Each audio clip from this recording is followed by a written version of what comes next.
Welcome to the Holistic Success Show. I'm Elizabeth Lozano. My name is Dr. Robert Puff. And on this week's episode, we're going to be interviewing a music therapist who's going to tell us how you can benefit from music at home. And we're going to have two segments on what is meditation, and secondly, how can you take meditation and actually increase your level of happiness. And we're also going to be answering viewers' questions. The first question is going to be, how do you stay positive while looking for a job? And the second one is, when you meditate, how do you enhance or increase your intensity of meditation so you can have a marvelous experience? Thank you for joining us, and we hope you enjoy our show. Thank you.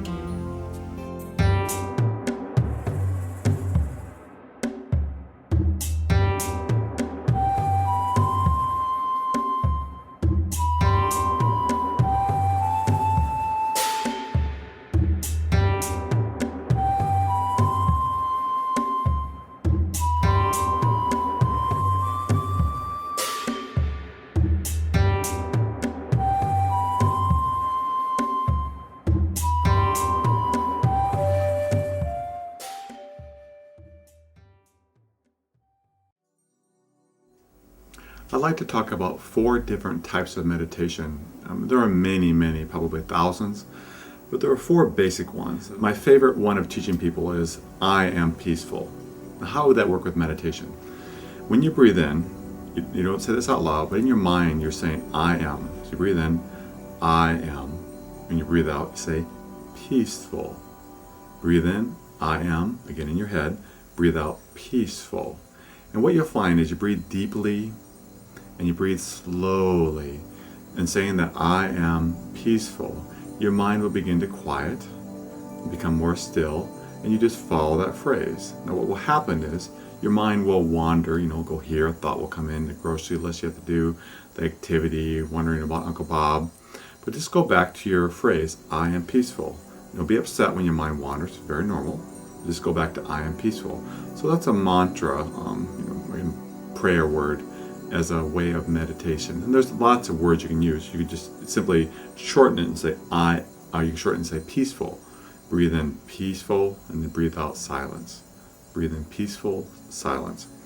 If your faith is important to you, I encourage people to bring in their faith as part of it.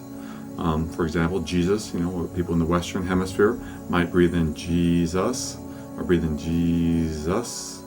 Either way. And another one, a very old one within the Christian tradition, is Maranatha, which means Christ cometh, or Lord cometh. And you would just breathe in, again, the 4 syllables. You want to break it up into a rhythm. So breathe in breathe in Mara, and then breathe out Natha. Breathe in Mara, Natha. Again, in your mind, not out loud. And just breathing in, and what you'll find is you'll get slower and slower. If you have a different faith, again, you could say Buddha, Krishna, if you're Hindu, Krishna, or whatever your tradition is. So again, you want to make it work for you, but one I often teach most people, and it's a very simple one that people use for years, is just, I am peaceful. Because when you're saying it, you're thinking about being peaceful, and meditation will make you peaceful. So a word meditation, a mantra, that they call in the East, is a very effective way of meditation. The second one, which I really like, and probably is my favorite, is what I call silence meditation, or breath meditation. And all that entails is you silently watch your breath. You feel yourself breathing in, you watch yourself breathing out. Breathe in, breathe out. You're doing it quietly. All you're doing is watching your breath. But you're not thinking anything, you're not saying anything, you're just breathing. And it takes you to a very deep place, and probably the deepest place you can go. It's very relaxing. It took me a while to be able to cultivate a silent meditation, but I think you'll find if you stay with meditation, it's a very wonderful form of meditation, and it is personally my favorite. So consider just silently watching the breath and having no thoughts, no words be in your mind, and just being still, watching your breath, and watching how quiet your mind becomes. And then the third one is what I call a guided meditation. And what do I mean by that? That's someone else talking. And as they're talking, you're listening to what they say, perhaps on a CD or your iPod with headphones on, or a player nearby. And you have your eyes closed and you're sitting comfortably. And you just listen to them tell you what to do. And in most meditations, a guided meditation is very relaxing. They start you off by focusing on your breath. In my CD audiobook, Meditation for Happiness and Health, it's a very effective way to, I give a guided meditation at the end of it there. It's a very effective way to get into meditation. So, but there are many of them out there, and try different ones and try one that fits for you, because it's really a wonderful way. I think for people whose minds wander and they have a difficult time sticking to something, having someone else guiding you is a really beautiful way to get in that quiet, peaceful, kind of nirvanic state. It's wonderful, and I encourage you to try a guided meditation, try different ones, and incorporate it in part of your life. And kind of the great thing about the guided meditation is you can have headphones on, being at the center of your house, and people can be doing their activities because you're listening to the guided meditation. It distracts you from all the external noises, and you can just focus on what the person's saying. One of my person who purchased my guided meditation, he'd only been able to meditate for 5 minutes for years. He tried. He could never go further than 5 minutes. And when he listened to the guided meditation that I did, he was able to listen to it twice, about a half an hour long, and do a straight hour. So guided meditations can be a very effective way when you struggle to help you not struggle with meditation. And then lastly, I want to talk about a walking meditation and have Elizabeth demonstrate what that is. And a walking meditation is basically meditation, but while you're moving. And the way you do that is with each breath in, you move your foot forward, lift it up, watch Elizabeth, and you put your foot down, you breathe out. So it's a very slow meditation. Breathe in, lift your foot up. Breathe out, put it down. Breathe in, lift your foot up. Breathe out, put your foot down. And what you're doing here is you're creating a rhythm with walking and your breath. You kind of keep your eyes to the ground, gazing, so you don't trip into anything, of course. And you just slowly walk with your breath. Now, of course, to do this in public, it may be more difficult. So what you want to do there is basically take steps, probably 2 steps with each breath, because you don't want to walk too slowly because you may look funny. But it's the still same pattern still. You're walking with your breath. And as you continue to observe Elizabeth, she's just, with each step, she's taking another breath in, take a foot up, and then when you breathe out, you put a foot down. And it's a very relaxing, very meditative way of entering into a meditative trance. And I really encourage you to try it, because it's a wonderful experience, and it's a great way to use activity and meditation at the same time. And now it's time for questions from our viewers. Our first question comes from Rick F., who is from Fullerton, California. And his question is, how in these tough economic times do I maintain a positive attitude while looking for employment? One, I know a lot of people are out of work right now, and that makes it difficult. So the thing you have to ask yourself is, is a positive mental attitude even important? And it's very important. Not just in the work when you're looking for work, but it's in life. But let me kind of laser focus it on work right now. One, you're already doing something that can cause you suffering. What I mean by that, you have something that's negative, you're out of work, and that can attack your self-esteem. It can make you feel poorly about yourself. And then you're going to have to go out and find interviews and present your best face forward, your best foot forward, and say, hire me. And so if you walk in with a negative mental attitude, or you're having one all day long, that just manifests. I often use the analogy, we're like a little computer. Whatever we type in all day long is going to come out. So Rick, if you don't decide that it's important to maintain, which I think you're saying it is, you first have to decide it is very important to maintain a positive mental attitude. Because then what happens is when you go for that interview, you go in doing well. You're ready for that. You're ready to get the job. And, as you know, Elizabeth, a lot of people are suffering right now. So. Absolutely. Wouldn't you think, too, because, being unemployed and losing your job or, being laid off, that can lead somebody into depression or feeling lots of sadness, and going into somewhere where you're supposed to be, new job, you have your best, best shirt on, best, going in there, but your energy is just negative because you're feeling so awful. Maybe you're thinking you're not going to get this. Maybe you're watching the news and reading the newspaper about how awful the economic times are or the unemployment rate rate is, you're going to go in there with that negative just energy and thought, and that absolutely conveys to the people who are interviewing you. And a little trick I have, and it's a really good one. I recommend it for couples, but even for the person looking for a job. And I always suggest this, because what's going to happen is you're going to say, well, what's wrong with me? But if, let's say, you spend 40 hours a week, because that's what most of us work, 40 hours a week. Let's say you spend 40 hours a week, looking for interviews, getting on the internet, calling people, going to interviews, finding jobs. At the end of that week, even if you didn't get a job, you're going to feel good about yourself. And your spouse is going to, or your significant other is going to feel good about you. So I have this rule that I always say with people: when you're looking for a job, spend the same amount of time looking for a job that you would in being at a job. So then it really fights off the negativity. Because negativity, it's like this virus that just starts building, like a computer virus. And once it starts building, it loves to build. And it's looking for fodder. It's looking for material that can say, see, you're really, doing poorly. You're really, I don't mean this literally, but it's going to say you're a loser. You don't have a job. And the way to fight that is, it doesn't have any material to attack you with if you spent 40 hours a week looking for a job. And, it doesn't mean you're always finding a job, but it's a sense of, I'm putting forth this effort. And then at the end of the day, you stop. And the weekend comes, you stop. So you can take care of yourself and you continue to look. But a positive mental attitude, as both Elizabeth and I know, is very important in life in general. I actually have a book called How to Live a Positive Life. And I would actually, not to toot my own horn, but I would encourage you to listen to it or read it, because it really talks about the importance of keeping a positive mental attitude across the board. Because when you do that, guess what? Positive mental attitudes create positive lives. Absolutely. And I want to add in too, during this time, as you're looking for a job, I think it's important to practice self-care, which is basically the message that we're trying to convey here. So exercise, eat good, don't go out and eat junk food and just lay on the couch and do nothing, just surfing on the internet looking for a job. It's important to be active, get out there, do things to take care of yourself, because all those things you're just putting junk into your system, and it's going to make you feel worse and worse. And what Elizabeth said earlier, I think is very key too. I've over the years I've hired a lot of people, and you really pick up the attitude of the person when they're being interviewed. You can tell, like, this person has energy, they're vibrant, they're an asset to our company. We want to bring them on.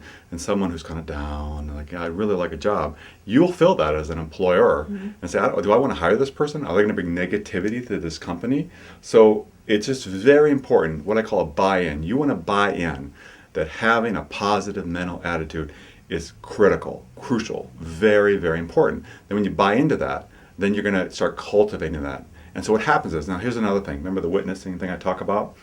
When the negative thoughts kick in, because they will come, what you do is you witness them, and then you get back to what you're doing. Then you get back to looking on the internet, finding a job.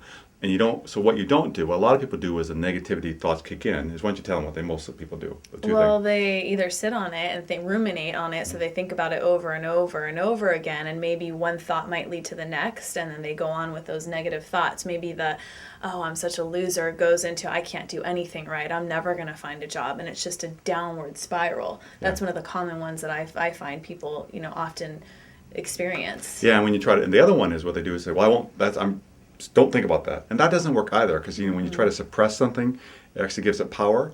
So what you do is you witness as, okay, right now a negative thought popped in my head. It's not going to, Dr. Puff and Elizabeth are saying, don't focus on that. Instead, witness it, and then get back to what is happening. Like, again, get back to, looking for a job if it's at 40 hours a week to look for a job, or if it's the weekend, if you're enjoying your kids, enjoy your children. If you're going for a walk, go for a walk. Just say, this isn't what I'm focused on right now. I'm focused on what is happening here and now. And part of being holistically healthy, holistically successful, is living in the present moment, always. Absolutely. And another thing that I recommend too is that, try and notice the positive things about yourself, really work on that, because you're really trying to work in the opposite direction, kind of brainwashing yourself in the other direction. Mm-hmm. And besides that, you might find employers who are going to ask you, what are some positive assets about yourself? What are some great things about you? And if all day long you've been just typing in negative thoughts into your head, you're going to be like, I'm a good dresser. So there's a lot of wonderful things about you. So really explore that and really, acknowledge those things. I'm not saying be conceited, because that isn't being conceited. Noticing the positive things to help build your self-esteem is a very, very important thing to do. Yeah, so again, Rick, as you're looking, keep that positive mental attitude. Realize it's very important. And that, even though you may not get your first job, I can pretty much guarantee you that's going to be one of the crucial, critical factors in getting your job. So good luck, Rick. Good luck. And thanks for your question. I'd like to introduce this week's guest, Vladena Zorjan-Stubb. She is a board-certified music therapist and earned her master's degree from the University of Pacific. She has worked with children, individuals with developmental disabilities, people with mental illness, geriatrics, as well as oncology patients. And through her work, she has developed relaxation and stress management techniques using music therapy. So Vladena, why don't you tell us a little bit more about the work that you do and perhaps how you got involved in the work? Okay. Well, I'm a music therapist, and I use music to help my patients and my clients improve or maintain their physical, mental, emotional, or spiritual functioning. Okay. In other words, I use music as a tool to achieve non-music goals. I'm the co-founder of Music to Your Ears, and I do group and individual music therapy sessions. Wow. As well as stress management and relaxation classes. Okay. So tell me a little bit, like, how does a group therapy class work for music therapy versus kind of one-on-one? You look for achieving the goals of the group. You try to find the goals that are collective for the group and have a session planned toward those goals. When you're working with individual, then you work on the goals of that individual. What are some of the common things that you typically work with somebody on? Like, what would be a typical client of yours? Well, music therapist serves a lot of clients. I work with healthy people. I work on increasing stress management and relaxation using various relaxation techniques and using live music. I have also worked with children with emotional needs and with autism, with developmental delays. I worked with oncology patients. I worked with mentally ill, with geriatric, with people with Alzheimer's and dementia. So it depends on the population. Okay. You choose the goals and working toward the goal. If you are working in the facility, you are working together with a psychologist or with other therapists, and you are trying to achieve the same goals, but just using the music. What is the most amazing thing, perhaps maybe in regards to progress, that you've seen with some of the clients that you've worked with? Oh, I saw a lot of amazing things. I remember when I heard a woman who didn't talk for months start singing a song that she probably remembered from her youth. I had clients who cannot remember where they were born or where did they work, remembering the lyrics of all the songs. I had clients who shared their thoughts and feelings that I don't think they would otherwise share if the music was not involved. And with children, I saw a lot of progress, like education-wise.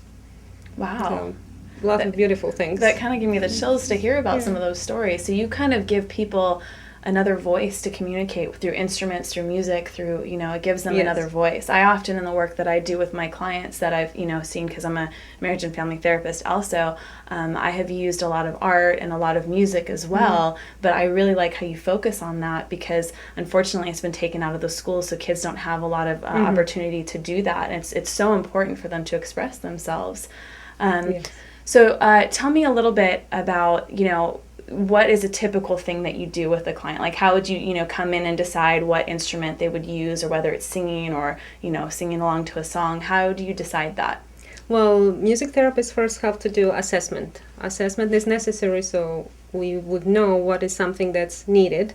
Okay. You assess the client or the patient, and then according to that assessment, you decide what kind of goals would you like to work on.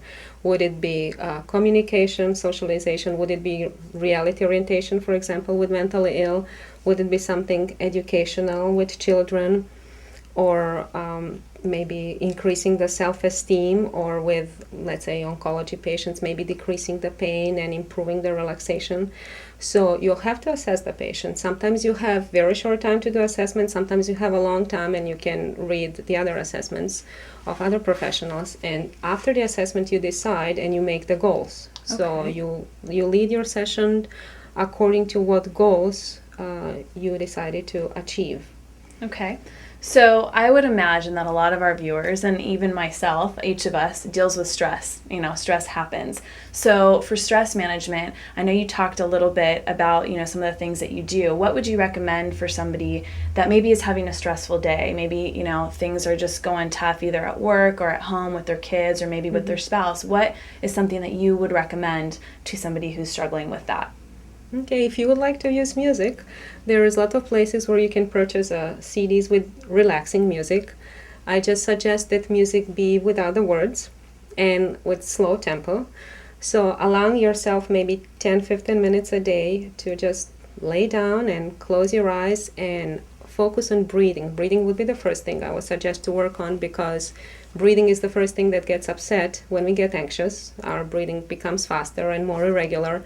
So just closing your eyes and focusing on slow inhalations and slow exhalations through your nose, if you can do it, and just focus on that and do it for 10-15 minutes, and even practicing just that, like a breathing technique for a month. If you can do it every day, it would bring great benefits. So what you're talking about sounds very similar to meditation, and that's actually Dr. Puff has a whole segment that we are going to be showing you clips of how to meditate, how to breathe, how to do that deep breathing, because I think that is such an important and crucial part, not just listening to the music, because the music does absolutely make a difference, but also breathing, taking those nice slow deep breaths. And I tell you, I'm an avid believer in it, because I do that after a stressful day. I take a nice hot shower, take some nice deep breaths, and listen to some soothing music. And I tell you, if I'm on a stress level of 8, it's dropped down to a 2, 1, maybe even a 0. So it's great. So why don't you tell us a little bit about, if somebody is interested in maybe seeing a music therapist, how they can get in contact with you. Please tell us again, the name of your company, perhaps how they might be able to contact you. And also, if they live in another area of the world, how can they find somebody who's a music therapist? How would one go about looking for somebody like that? Okay. Well, my company is called Music to Your Ears, and it's based in Tustin, California. I can be reached at the phone number 949-872-6061, or through my email, zvladana@yahoo.com. And music therapists can be found through American Music Therapy Association, through their webpage. There are music therapists all over the United States, and you can contact them. You can check the webpage and find the state that you live in, and look for a contact for the music therapist in that state. And I really recommend you to reach out and find ways to help you manage stress or deal with pain, like you had mentioned as well, to deal with what's going on in your life, because you don't have to suffer. You don't have to go on with all the stress and anxiety or pain. There's a lot of alternate ways to deal with it. Well, Vladena, thank you very much for coming and being a guest on our show. We really appreciate you coming. And if you'd like to get a hold of her, please try that number or write her in an email. Thank you very much. Thank you, Elizabeth. I'd like to share with you my personal journey with meditation, how I got into it and where it's taken me in my life. I've been meditating off and on now for about 30 years, and very solidly for at least over a decade. But what happened was, when I was 19 years old, I was an undergraduate student studying psychology, and I was introduced through research about the benefits of meditation. So I started trying it, and I said, wow, this was nice. It was very relaxing. It was very peaceful. And, I kind of did it intermittently for years. Just I'd try it for a while, and I kind of go away from it for a while. I'd do it for a while, and I'd get back into it. And then maybe like 15, 20 years ago, I'm not sure how long ago it was, I met a woman who really talked about not just the research aspects of it, but it was a very good growth tool. Like you could grow personally and spiritually inside, and that people around the world, particularly different religious traditions, use meditation as a means of spiritual and emotional growth. And that excited me. That said, because that growth has just been something I'm passionate about. Really from a young child, I have just loved to study and be involved and to grow as a human being. And when I learned how meditation really was a pivotal, if not the most important tool for growth, I just dove into meditation. And have been meditating, as I said, for, I don't even know, but for at least 15 years, regularly, twice a day. And what I normally do in my day is I meditate usually in the morning for about an hour. I didn't do that initially, I worked up to that, but now I do about an hour every morning, and then anywhere from a half an hour to an hour every evening. It's usually the last thing I do and the first thing I do. And I love meditation. I love meditation. It's gotten to a place where it's never hard for me. Sometimes I'm tired, so I might fall asleep meditating, but it's never like, oh, do I have to meditate now? I truly love meditation.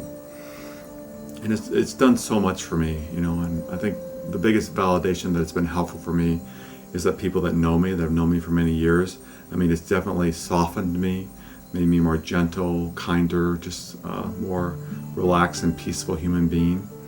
It's if we metaphorically compare me to a firecracker with a fuse, my fuse has gotten much, much longer. It's not that I can't get angry or upset, but it takes a lot more for that to explode in me, and it just keeps you centered. It kind of, you get a sense, or I get a sense of that just all ultimately is well in life, in my life and the life around me. I see the struggles, and it's not that I don't feel the pain.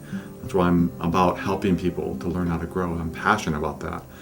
But what it does, it helps me realize that it isn't just, we don't just live in a mad world, that we can really create a beautiful world, and meditation helps me realize that.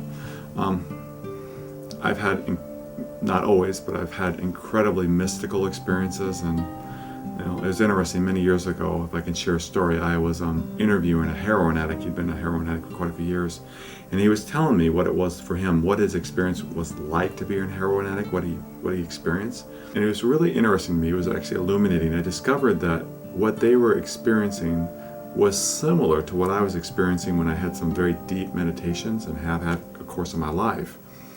They describe this very blissful, this nirvanic experience, and I thought, that's kind of what I feel like when I'm doing meditation. Very similar to what they were experiencing when they were on heroin. So conclusion I came from that is, we all have the capacity to have a very beautiful, wonderful experience in meditation. But what heroin does, heroin gets you there much more quickly, but with all the side effects. And the similar analogy would be, you can go to school, and learn a skill, get very good at that skill, and then acquire a very good income for that skill. Or you can go rob a bank, and you'll get the same amount of money, but then you're going to end up in jail. And I think drugs are like robbing a bank, where meditation is like doing that work, putting in that time to make yourself available. I don't have expectations that I'm going to have, obviously, a blissful experience every time, because I don't. They're always peaceful, that they always are, but sometimes they are amazing. I've had visions. Many times I feel like I'm being transformed, where I'm not only one with the earth, but I'm at one with the universe. It really makes it so when I look at you, or I look at me, I don't see so many differences. When I look at other people, I kind of see, we're connected. I see a connection to other people, and how we fit together, and it just helps me to really both love myself, but I think equally as important, love others, because everyone matters. I really believe that. And the softness and the gentleness and just the overall sense that all is well is what meditation has given to me. And that I yet proactively, through having, creating these videos, books, CDs, a TV show with Elizabeth, all these different things I do to try to make the world a better place. But my part in that is to help, because everyone matters and everyone really can have a beautiful life. So if I can, through my own experience, I want to encourage you to open up your heart to meditation. It doesn't always go well. At first it was a struggle for me, and I just stuck with it, and then what I found was it got easier and easier and more enjoyable. It physiologically has affected me and changed me. People that know me know I went from requiring from 6 to 8 hours of sleep. I need now about 3 to 6 hours of sleep a day, which is pretty unusual. But it's not like I'm using caffeine all day to get through the day. I pretty much can go through a day feeling very rested on sometimes even 3 hours of sleep. And that's just a physiological change I've experienced. And that physiological change, as I said, just makes me more grounded. It makes life just better. And I've really learned to My mind used to be very active and crazy, and I really enjoy silence. I enjoy quietude. I've learned to focus on just being present in the here and now instead of thinking about what's going to happen, what will happen. I can do a lot in a day. It's not that I don't do anything. It's more the sense of when I do that, I just do that. And it helps me be very focused on what the present moment instead of being, anticipating or expecting what's going to happen in the future or stuck in the past. It's really helping me live in the here and now in a much more full way. So as I said, I really want to encourage you to think about it, to perhaps embrace it, and even though initially it will be a struggle, and it may be a struggle, that you'll find it gets easier and easier, more and more enjoyable, and the depths of it are fathomless. There just is no bottom to this. So enjoy, and I'd love to hear your stories, and hopefully someday when I meet you, you'll say that Dr. Puff, you're right. Meditation has a transforming quality to it that is beyond description. And even as trained as a clinical psychologist and helping people around the world to change, I believe the most important change agent that's out there for us is meditation. So consider it, and thank you for being part of my journey. Peace.